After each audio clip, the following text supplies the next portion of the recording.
Hello, ladies and gentlemen, and welcome to this. This is your weekly WWE Monday Night Raw review. I am your host, LK, here on the channel. I want to thank you for joining me. Win, loss, or tie in the comments. I'm telling you what, I'm so fucking bored. You do not understand how fucking bored I've been. I have been so fucking bored with this abysmal, with this garbage, with this boring bullshit known as Monday Night Raw. And okay, there was a good main event. And okay, there was a good segment with Sami Zayn and Mick Foley. 30 minutes out of 3 hours and 10 is not good enough. This show, win, loss, or tie in the comments, will be getting to every single live comments. I really will. And comments post-show, they really do help. Win, loss, or tie, I want to hear from you. I give it a loss. I've had enough of trying to be nice, say that it sucks, but also sugarcoat it a little bit. I've had enough of that. This show stinks. This show is pure shit. This show is so bad. It makes me get this screwdriver and just stab me in the eye. This screwdriver isn't big enough. That's more like the size that just stabbed my eye, you stupid Vince. It's so shit. It's fucking shit. This show is shit. That's not even big enough. That's more like it. Look at the size of that monster just stabbing my eye. God, this show is so shit. This show is awful. This isn't big enough. That's the fucking screwdriver. Just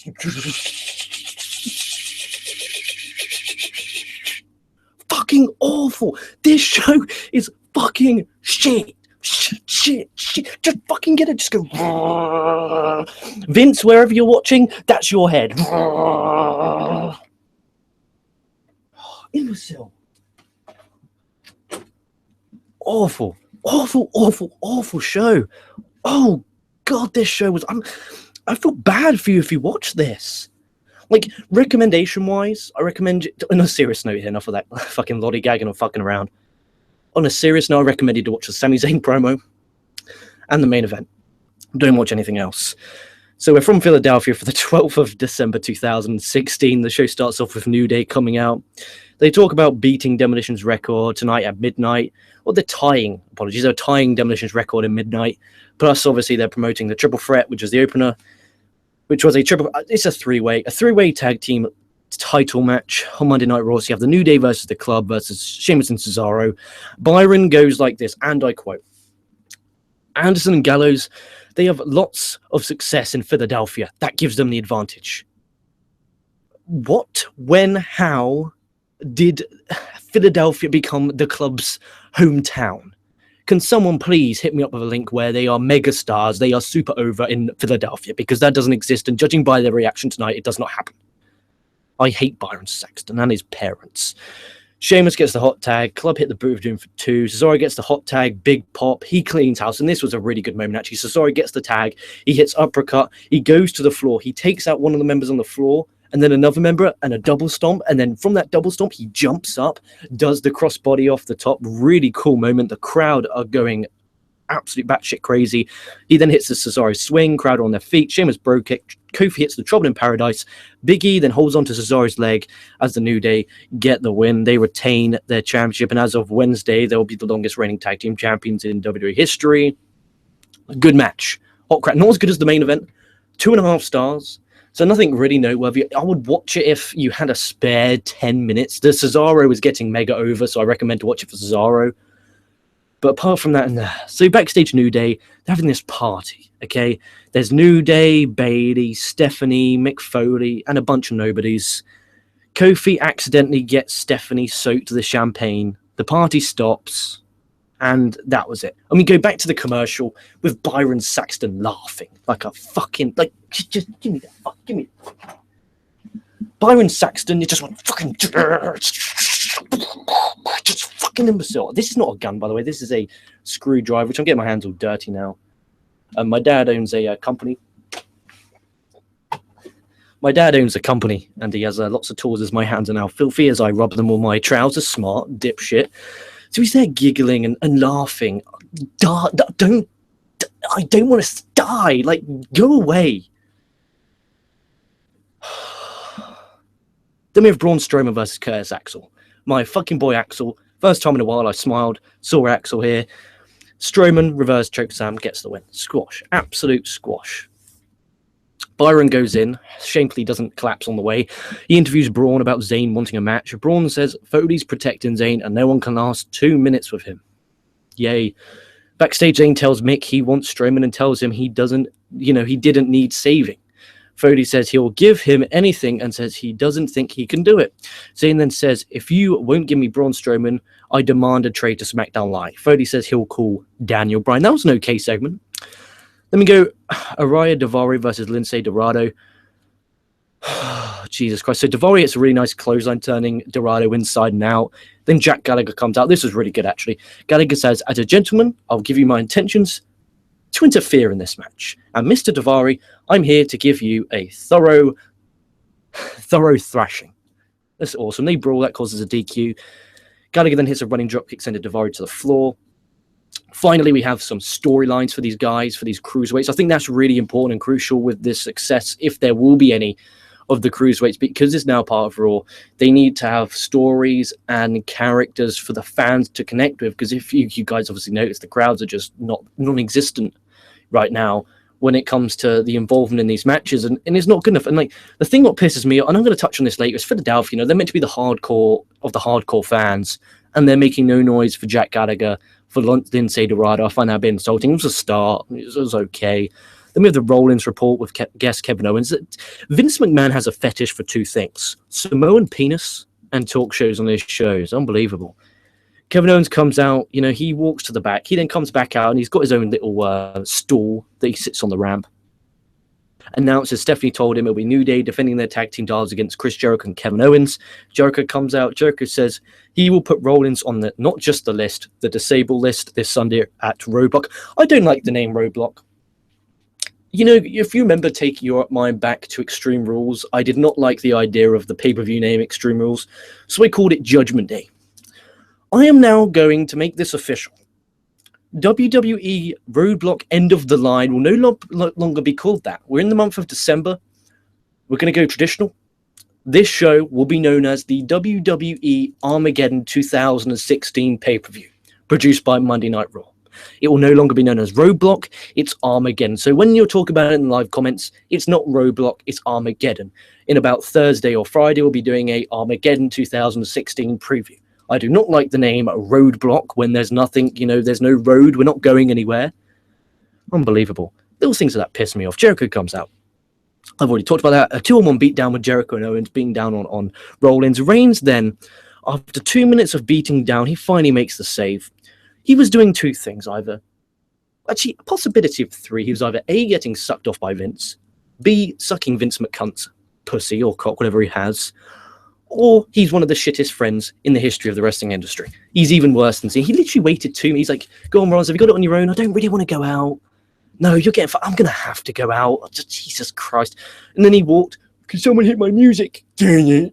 Like a picture Vince listening, like his Vince McCunt's wake up alarm is Roman Reigns music. He gets out of bed, goes,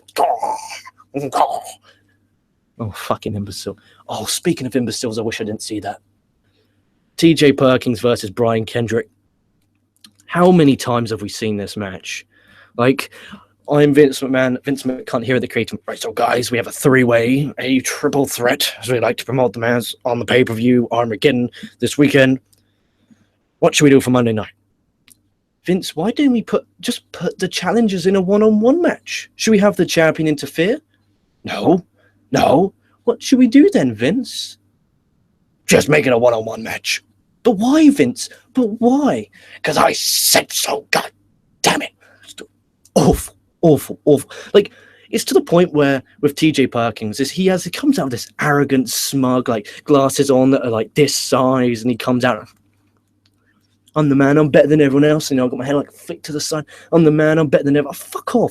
I hate TJ Perkins. I hate TJ Perkins' parents for giving birth to this man. The crowd are dead.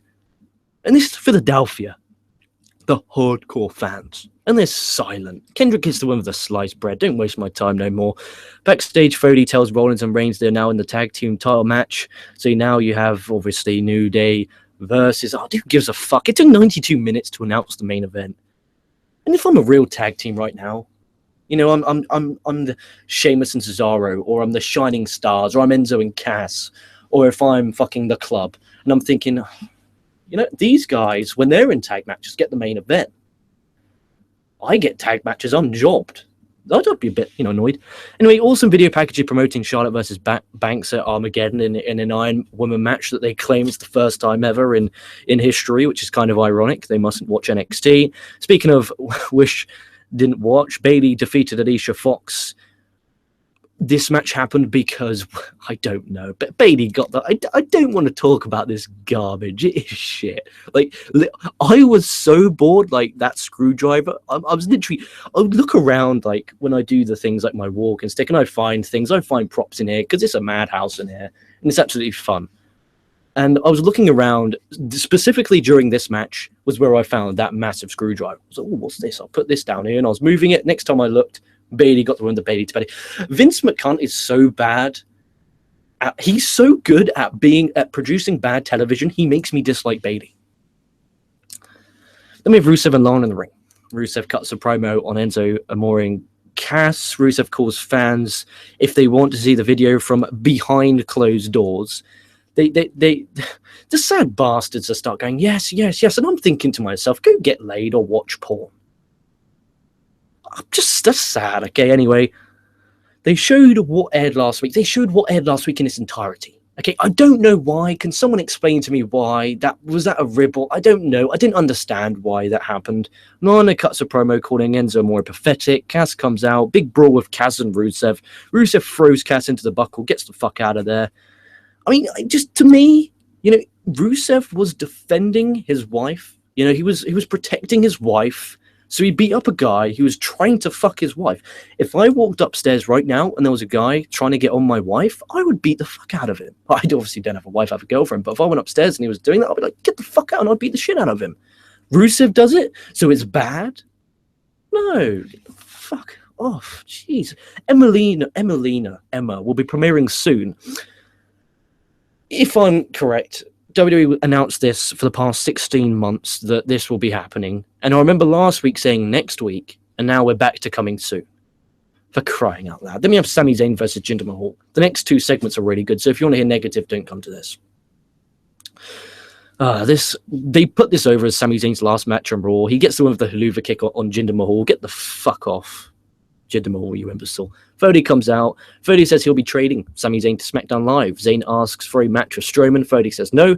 Fody says trading Sami Zayn for someone of equal status. And he says Eva Marie. Zayn then cuts a really fucking impressive, passionate promo about how he is worth 1,000 Eva Marie's, and he's basically screaming at Fody, getting right in his face, even pushing him into the rope, saying he wants Strowman. Fody says there is no trade. He throws this piece of paper saying that I want this Sami Zayn, this intense Sami Zayn. I believe in you. I think that this Sami Zayn, this bottled up anger, this is what will get you to the promised land. And he says Sunday he will have 10 minutes to prove everyone wrong and prove that you can make it. Two great, passionate promos are just brilliant. Like, the best thing on this show so far, and we're about 2 hours and 30 minutes in, the only good thing, really. Main event time. Raw Tag Team titles. New Day versus Kevin Owens and Jericho versus Reigns and Rollins. Of course, there's the Tower of Doom spot like there is in every single multi-man match. Kevin Owens hits a standing swanton bomb that I haven't seen him hit since his Ring of Honor days, which made me happy. Jericho rolled up for two. Woods... he gave, give or take, the coast to coast with the elbow drop for two. Jericho the walls of Jericho. Kevin Owens and Jericho at the pop-up co-breaker for two. Good near fall. Jericho and Kevin Owens argue. Rollins takes out both. Rollins pedigree. Big E holds Rollins down as Wood covers 1, 2, 3. Decent, pretty damn good, entertaining main event. After the match, Kevin Owens and Jericho argue. Jericho leaves. Reigns hits the spear on Owens. Reigns stands tall with both belts. And I'm thinking to myself, Armageddon, like this Sunday. So you got Reigns and Owens. You got Rollins and Jericho. You've got a triple threat. You've got the women's Iron Woman match. Cass and Rusev's on the pre-show. What the fuck are you doing? Decent 3-star main event, match of the night. Got decent length. It's just depressing. And I just feel bad for. I feel that either I'm watching this wrong, and like the people who are like on my Twitter, like I didn't put the name and shame game. I was just not like. It drained me so hard, I didn't even want to look on Twitter. Like, I literally tweeted and then got off it. I didn't look onto it. I didn't tweet anyone. I didn't retweet anything, really. Only when there was adverts. I didn't do my name and shame game. And I apologize. I didn't do my name and shame game this week because I didn't want to listen to people put this product over because it makes me sad. Like, I feel bad for them. Imagine when this show is actually good, how much these guys are going to masturbate. It worries me a lot. But we're going to get to some live comments because that's what we do here on this show, which we do weekly. And I apologize if this review is very short. It's just what happens. Like, nothing happened. Jesus. Thank you guys for the live comments. I really do appreciate. Oh God, Jesus Christ. A Tower of Doom spot. Somebody on the creative staff was watching Lucha Underground. That's from Heavy J. And we have the same. Edward Mohan, same as every single week, says, then don't watch it. Nobody tells you to watch it. How about this? I made a promise to Dave Koco, which is obviously the owner of KocoSports, that I would, because obviously he's been absent, and he said, can you run the channel for me, blah, blah, blah. I said, I promise you, you know, even if I'm ill or something, I will promise you will get your Raw and SmackDown review in. I will not do the show if I'm ill or if I'm dying, then I will not do the show. But if I'm up and I'm able, then I will do the show. You know, he says nobody tells you to watch it. If I didn't do my Raw review, then, you know, numbers would drop. Like, Monday Night Raw is usually the #1 show minus Lucha Underground. And thank you, everyone, for checking out Lucha Underground review. And here's a bit of announcement. The December the 21st edition of Lucha Underground. Listen to this for an amazing staff we've got. Myself, Boom Boom, Sammy Sinister, and I booked a special guest, Krista Joseph, co-executive producer of Lucha Underground, as well as a former 6-year member of the WWE creative team. There you go. So December the 21st, subscribe, hit the bell button so you know when we're going live. We'll be going live as soon as Lucha Underground finishes, and there'll be a Q&A after. So literally, if you watch the Lucha Underground review, put your questions in the live comments when we're reviewing, and I'll get to ask your questions to Krista Joseph. And yeah, so basically to answer your question, Edward Mann, the reason why I have to carry on watches it is because it's, you know, just because your team sucks doesn't mean that, you know, you stop watching their games. You know, just because Raw sucks doesn't mean I'm not going to continue to watch it. And B, I made a promise to Koco that I would carry on doing videos for this channel, and this channel has always done a Raw review, and it's always done a SmackDown review from as long as I can remember. So I'm just continuing that forward, and I want to grow the channel. And Raw, like I said, tends to do good numbers. So, you know, if I feel a bit offended that you put that. You know, as a reviewer, you should review the bad, you should review the good. Like, because I review Raw, I appreciate the good that much more. Jeez. Andy Pap says, LOL, Raw was Raw. Daniel Price says, okay, brother, you deserve a medal for staying up so late to watch that dumpster fire. Yeah, dude, I wish. Andy Pap says, should WWE add Cruiserweight tag team titles down the line? Oh, no, please do not do it. One title, that should be the centerpiece, that should be it. I just want one Cruiserweight belt. Daniel Price says, Vince also has a penchant for Michael's penis. He probably does. I wouldn't be shocked. He says, no, as badly as they have fucked up the Cruiserweight singles title, absolutely not. Tag belts would be overkill and booked terribly. Yeah. I mean, I didn't trust them booking anyone, let alone tag belts. Andy Paps says, is Roadblock end of the line? Honestly, the pay-per-view should just be called end of the line. The pay-per-view is Armageddon, Andy Paps. The pay-per-view is called Armageddon. Danny Price says, yep, they should have went with one or the other. Roadblock or end of the line. Both is stupid overkill, trying to make it sound cooler than it is. Perkins and the Mega Man gimmick is old, very, very old. It is very old, it's very stale, and I hate TJ Perkins.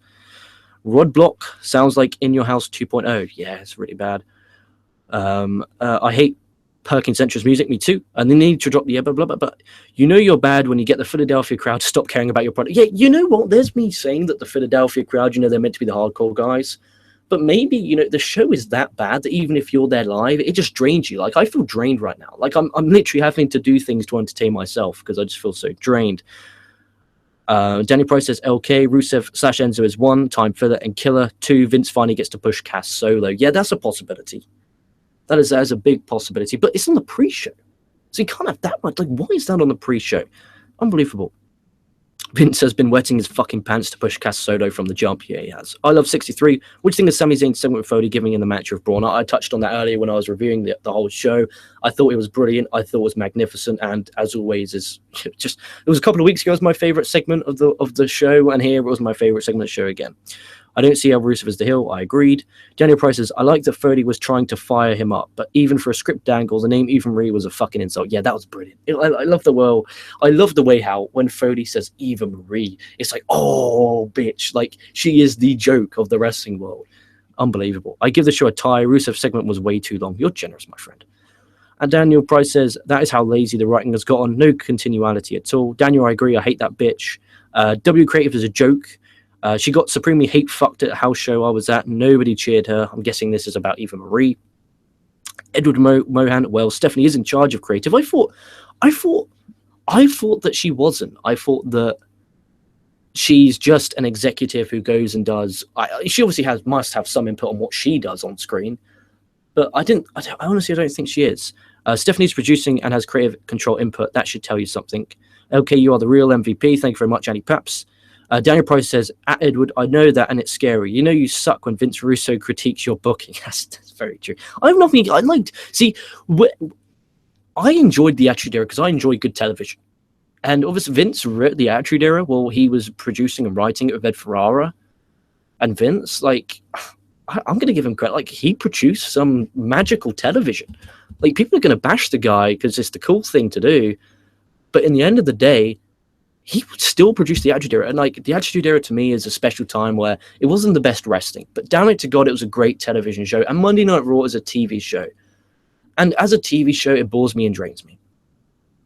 I really wish Shane Paul Heyman were in charge of creative. Yeah, I read an article the other day that Shane McMahon apparently back in 2012 tried to take over creative, but obviously got cock-blocked by everyone. Edward Mohan says, okay, I apologize. Yeah, that's no problem. You obviously just didn't realize that Koco, yeah, it's all good. No problem. No hard feelings, Edward Mohan. Daniel Price says, everyone thinks SmackDown is so much better, but try to tell people it's a mindfuck. That one less hour just makes it seem less horrendous. You know what? The past few weeks have been not that great for SmackDown, but that one less hour, you know what? I do fucking agree with you. That's a great shout, Daniel Price. I love 63. What do you give the show, win, loss, or tie? I gave it a loss because it drained me. Like, just because it had a good main event and a good, Sami Zayn and Foley segment doesn't take away the fact of how boring this show was. At 2:30, the show's 1 to 4 a.m. here in England. And at 2:30 a.m., like Ed Romero said, I was contemplating turning it off. So luckily, I entertained myself. I got the drill. I got screwdrivers. I was just playing around. I got another drink. I had another energy drink. I started looking up Christmas shopping. It was okay Christmas shopping list. It was okay. Heavy J says, can't wait for Enzo and Cass to turn heel. Enzo has the ability to be a great heel manager. Yeah, this guy should realize that he's not a good worker and just put him as a manager anyway. Just have Cass go singles. Edward Mann, I wish WWE apologized to Cornette and hired him as the new booker. I just, Cornette is so stuck in the 80s. Like, I really enjoy Jim Cornette's podcast he done where he swears every 5 minutes. I do enjoy. I haven't watched that since they changed. It used to be on the MLW app, but now the MLW app's non-existent, and I can't be asked to put it all down. And he's just a funny listen. I listen to his rants on YouTube on Vince Russo. That's about it. Like, when it comes to me in podcast, I don't like listening to much because I feel that it, when I'm talking, I want it to be my opinion. I don't want to be changed by someone else. So I tend and try not to watch as many podcasts as I possibly can. Daniel Price said, Russo booked Arquette as champion. That sin can never be forgiven. You know what? You're right. You thought I was going to put over Russo then, didn't you? But I didn't. And then Jim Cornette should be the booker was the last comment from Edward Mohan. We'll have one last refresh, and then we'll get to the wrapping up of this bad boy show. I want to thank everyone for watching live, though. Appreciate it a lot. Yep, that's it. I want to thank everyone for watching live. KocoSports.net is the place to be. This YouTube channel is the place to be. And again, if you want to help this channel, it's completely free. This is leave a like and comment. The way how YouTube's algorithm now works is you're not higher up on the search engine depending on your subscribers. Like, we used to be quite high up subscribers. It's now based on likes and comments. So guys, be not like, I appreciate the live comments, but the best way to help is once the show's finished, once it's processed, once it's in the subscription box, just leave a comment, win, loss, or tie. And it boosts our numbers. The more numbers we get, the happier Koco is with me. So that being said, make sure you stay safe. Make sure you stay well. If you haven't watched Raw yet, please just watch the last half an hour. Please don't put yourself through that. Or the screwdriver, I'll fucking email it over to you. That being said, stay safe, stay well. This Englishman's going to get some fucking sleep, and I'll be catching your fucking asses down the line.